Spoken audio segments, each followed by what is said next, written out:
आसमान में रात का अंधेरा चारों तरफ फैला हुआ था। उस काले आसमान में कहीं भी चांद नजर नहीं आ रहा था। शायद आज अमावस की अशुभ रात थी। सर्दी का महीना चल रहा था।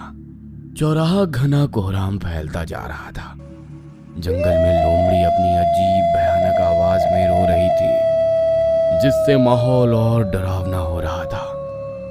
पेड़ पर बैठा वो उल्लू अपनी बड़ी बड़ी आंखों से रात के इस डरावने माहौल का आनंद ले रहा था।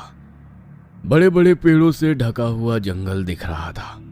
उसी जंगल के बीचों बीच से एक हाईवे जा रहा था। हाईवे की सड़क के पास जरा दूर एक माइलस्टोन दिख रहा था।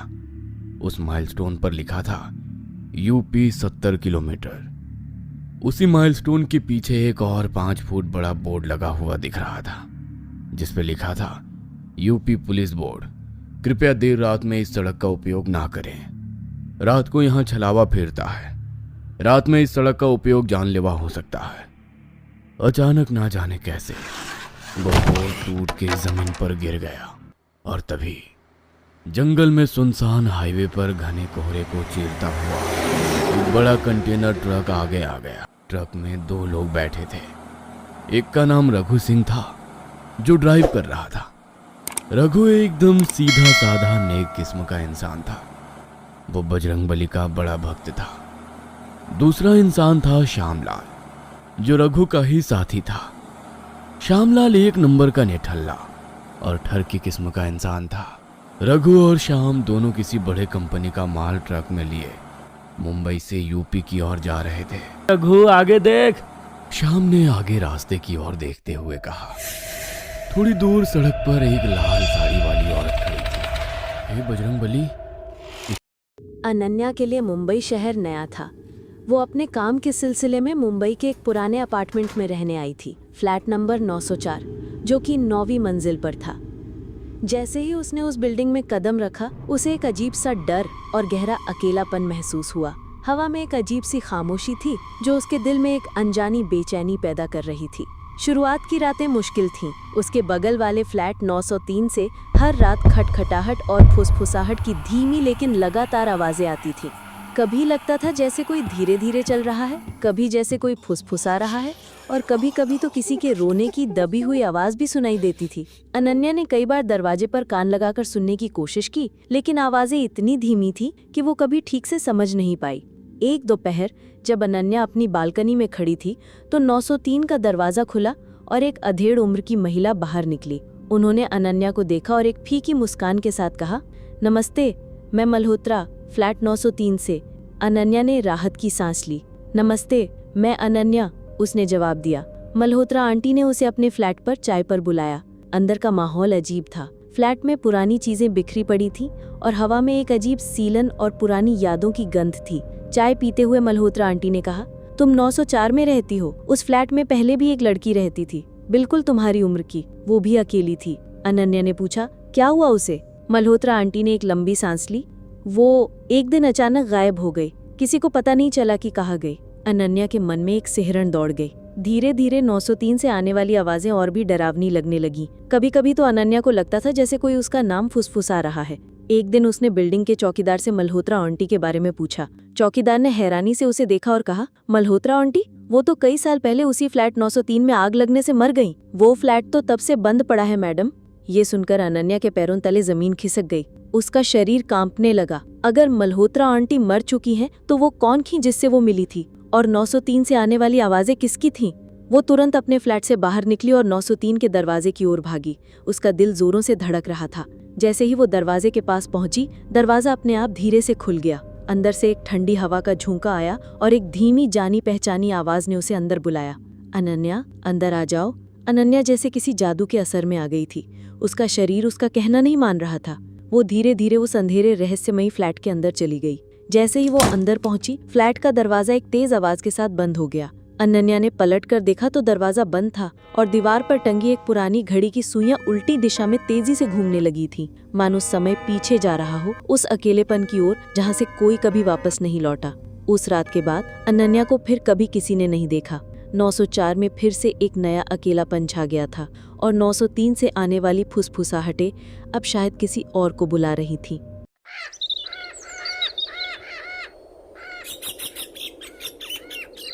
शनाया और रवि पिछले कई सालों से बच्चे के लिए तरस रहे थे। शनाया इस बात को मानने को तैयार ही नहीं थी कि वह कभी माँ नहीं बन सकती है। इसलिए वो कई अलग अलग डॉक्टरों से मिलती।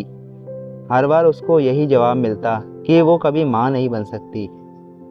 यह सुनकर शनाया काफ़ी टूट जाती है।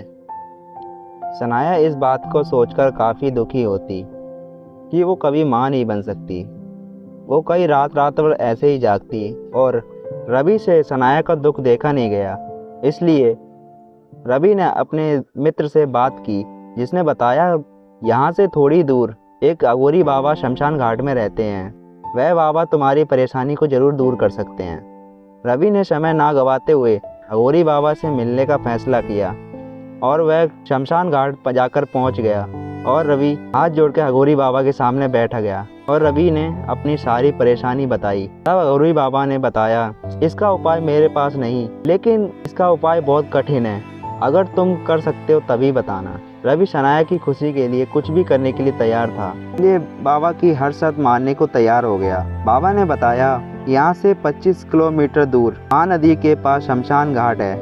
वहाँ पर एक डायन आती है तंत्र साधना करने के लिए, और तंत्र साधना करके कंकालों के अंदर बच्चे की जान डालकर बच्चा बना देती है और वो अपने साथ ले जाती है।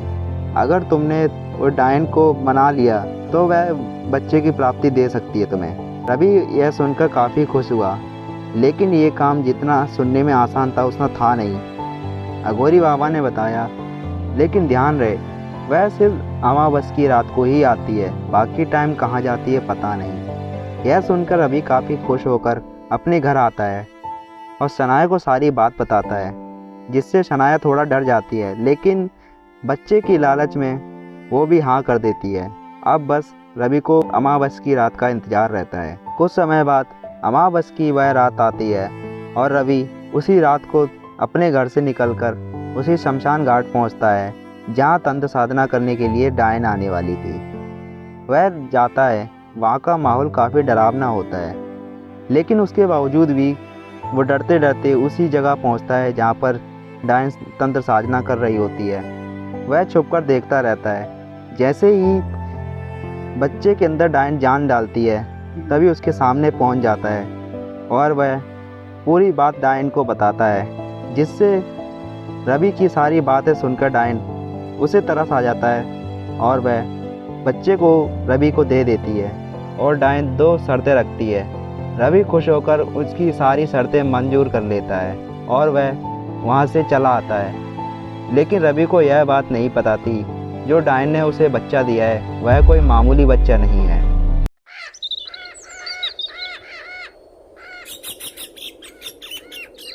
शनाया और रवि पिछले कई सालों से बच्चे के लिए तरस रहे थे। शनाया इस बात को मानने को तैयार ही नहीं थी कि वह कभी माँ नहीं बन सकती है। इसलिए वो कई अलग अलग डॉक्टरों से मिलती। हर बार उसको यही जवाब मिलता कि वो कभी माँ नहीं बन सकती। यह सुनकर शनाया काफ़ी टूट जाती है। शनाया इस बात को सोचकर काफ़ी दुखी होती कि वो कभी माँ नहीं बन सकती। वो कई रात भर ऐसे ही जागती और रवि से शनाया का दुख देखा नहीं गया। इसलिए रवि ने अपने मित्र से बात की, जिसने बताया यहाँ से थोड़ी दूर एक अघोरी बाबा शमशान घाट में रहते हैं। वह बाबा तुम्हारी परेशानी को ज़रूर दूर कर सकते हैं। रवि ने समय ना गवाते हुए अघोरी बाबा से मिलने का फैसला किया और वह शमशान घाट पर जाकर पहुंच गया और रवि हाथ जोड़कर अघोरी बाबा के सामने बैठ गया और रवि ने अपनी सारी परेशानी बताई। तब अघोरी बाबा ने बताया, इसका उपाय मेरे पास नहीं, लेकिन इसका उपाय बहुत कठिन है। अगर तुम कर सकते हो तभी बताना। रवि शनाया की खुशी के लिए कुछ भी करने के लिए तैयार था, इसलिए बाबा की हर शर्त मानने को तैयार हो गया। बाबा ने बताया, यहाँ से 25 किलोमीटर दूर महानदी के पास शमशान घाट है। वहाँ पर एक डायन आती है तंत्र साधना करने के लिए, और तंत्र साधना करके कंकालों के अंदर बच्चे की जान डालकर बच्चा बना देती है और वो अपने साथ ले जाती है। अगर तुमने वो डायन को मना लिया तो वह बच्चे की प्राप्ति दे सकती है तुम्हें। रवि यह सुनकर काफ़ी खुश हुआ, लेकिन ये काम जितना सुनने में आसान था उतना था नहीं। अघोरी बाबा ने बताया, लेकिन ध्यान रहे वह सिर्फ अमावस की रात को ही आती है, बाकी टाइम कहाँ जाती है पता नहीं। यह सुनकर रवि काफ़ी खुश होकर अपने घर आता है और शनाया को सारी बात बताता है, जिससे शनाया थोड़ा डर जाती है, लेकिन बच्चे की लालच में वो भी हाँ कर देती है।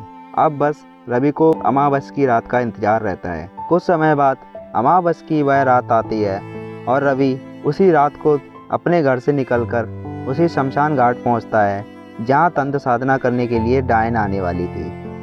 वह जाता है, वहां का माहौल काफ़ी डरावना होता है, लेकिन उसके बावजूद भी वो डरते डरते उसी जगह पहुंचता है जहां पर डायन तंत्र साधना कर रही होती है। वह छुपकर देखता रहता है। जैसे ही बच्चे के अंदर डायन जान डालती है, तभी उसके सामने पहुंच जाता है और वह पूरी बात डायन को बताता है, जिससे रवि की सारी बातें सुनकर डायन उसे तरस आ जाता है और वह बच्चे को रवि को दे देती है और डायन 2 शर्तें रखती है। रवि खुश होकर उसकी सारी शर्तें मंजूर कर लेता है और वह वहाँ से चला आता है, लेकिन रवि को यह बात नहीं पता थी जो डायन ने उसे बच्चा दिया है वह कोई मामूली बच्चा नहीं है।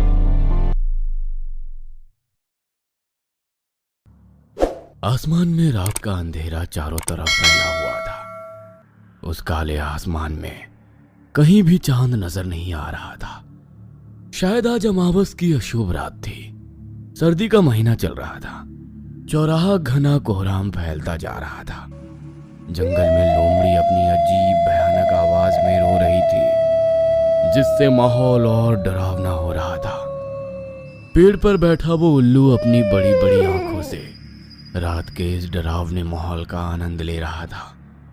बड़े बड़े पेड़ों से ढका हुआ जंगल दिख रहा था। उसी जंगल के बीचों बीच से एक हाईवे जा रहा था। हाईवे की सड़क के पास जरा दूर एक माइलस्टोन दिख रहा था। उस माइलस्टोन पर लिखा था यूपी 70 किलोमीटर। उसी माइलस्टोन के पीछे एक और 5 फुट बड़ा बोर्ड लगा हुआ दिख रहा था, जिस पे लिखा था यूपी पुलिस बोर्ड, कृपया देर रात में इस सड़क का उपयोग ना करें। रात को यहाँ छलावा फिरता है। रात में इस सड़क का उपयोग जानलेवा हो सकता है।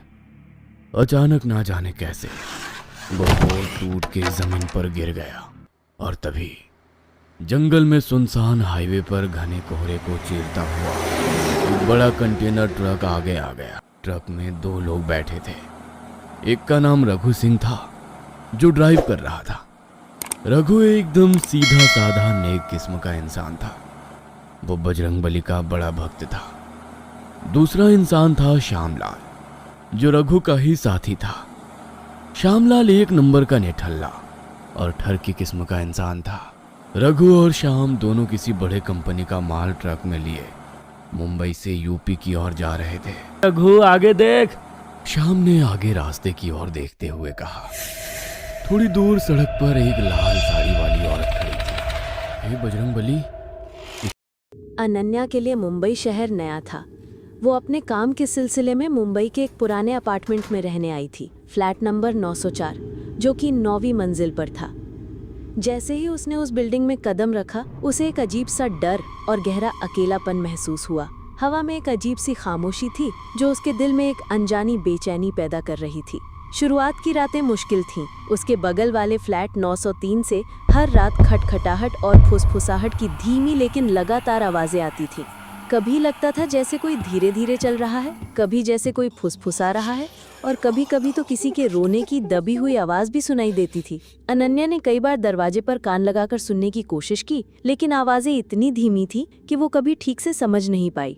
एक दोपहर जब अनन्या अपनी बालकनी में खड़ी थी तो 903 का दरवाजा खुला और एक अधेड़ उम्र की महिला बाहर निकली। उन्होंने अनन्या को देखा और एक फीकी मुस्कान के साथ कहा, नमस्ते, मैं मल्होत्रा, फ्लैट 903 से। अनन्या ने राहत की सांस ली। नमस्ते, मैं अनन्या, उसने जवाब दिया। मल्होत्रा आंटी ने उसे अपने फ्लैट पर चाय पर बुलाया। अंदर का माहौल अजीब था। फ्लैट में पुरानी चीजें बिखरी पड़ी थी और हवा में एक अजीब सीलन और पुरानी यादों की गंध थी। चाय पीते हुए मल्होत्रा आंटी ने कहा, तुम 904 में रहती हो? उस फ्लैट में पहले भी एक लड़की रहती थी, बिल्कुल तुम्हारी उम्र की, वो भी अकेली थी। अनन्या ने पूछा, क्या हुआ उसे? मल्होत्रा आंटी ने एक लंबी सांस ली। वो एक दिन अचानक गायब हो गई, किसी को पता नहीं चला कि कहाँ गई। अनन्या के मन में एक सिहरन दौड़ गई। धीरे धीरे 903 से आने वाली आवाजें और भी डरावनी लगने लगी। कभी कभी तो अनन्या को लगता था जैसे कोई उसका नाम फुसफुसा रहा है। एक दिन उसने बिल्डिंग के चौकीदार से मल्होत्रा आंटी के बारे में पूछा।